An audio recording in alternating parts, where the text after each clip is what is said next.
A 12-member delegation from Kenya's Judicial Committee on Election has paid a courtesy call on the justices of the Supreme Court. The committee's visit is part of a tour of selected countries to gain apt knowledge and insights in the handling of election disputes. Kenyans will go to the polls on 8th August this year. Until the 2008 election disputes, which claimed thousands of lives, Kenya was one of the peaceful countries in Africa with strong democratic credentials. Kenya had independence in 1964, and it was one of the few countries in Africa which never experienced coup d'etat. The dividend Kenya derived from the political stability were in several areas, including its tourism sector, which became a magnet attracting over 1 million tourists annually. Earnings from the tourism sector in 2012 was put at $1.2 billion. However, the 2008 election dispute exposed cracks in the country, thus denting the image Kenya has carved for herself as one of Africa's beacon of democracy. Thankfully, the 2012 election went on peacefully, but analysts say the real test will be in the upcoming election on August 8 this year.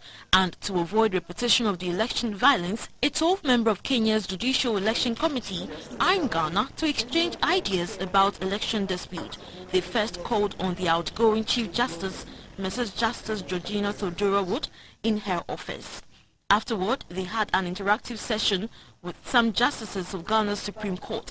Kenya's Deputy Chief Justice Philomena Mulu was hopeful that the deliberations with their Ghanaian counterpart will help in their work as the country prepares for the 2017 elections. The presiding judge of the 2012 election petition in Ghana, Mr. Justice William Atuguba, spoke about the relevance of Ghana's election adjudication manual, which was first introduced in 2008, restructured in 2012, and the recent improved version. The principles we use to decide that election petition, and which we'll continue to use, are just the same as what your court decided. And election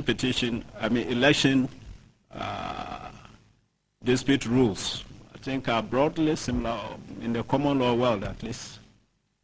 The broad principle, as we know, whether it's in Canada, South Africa, Australia, anything, is that technicality should not prevail. It's the substance of the matter. There will be infractions. It's a human, undertaking.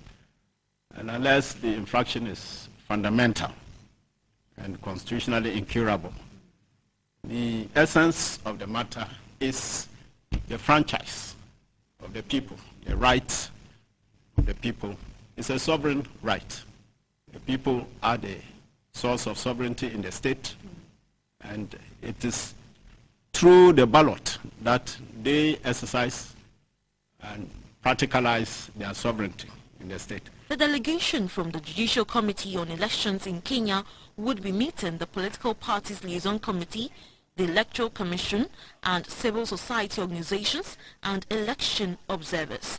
In January this year, the opposition parties in Kenya launched a national super alliance aimed at defeating President Uhuru Kenyatta and the Jubilee Party in the general election in August this year. For GBC 24, Ofoyiwa Dakon reporting.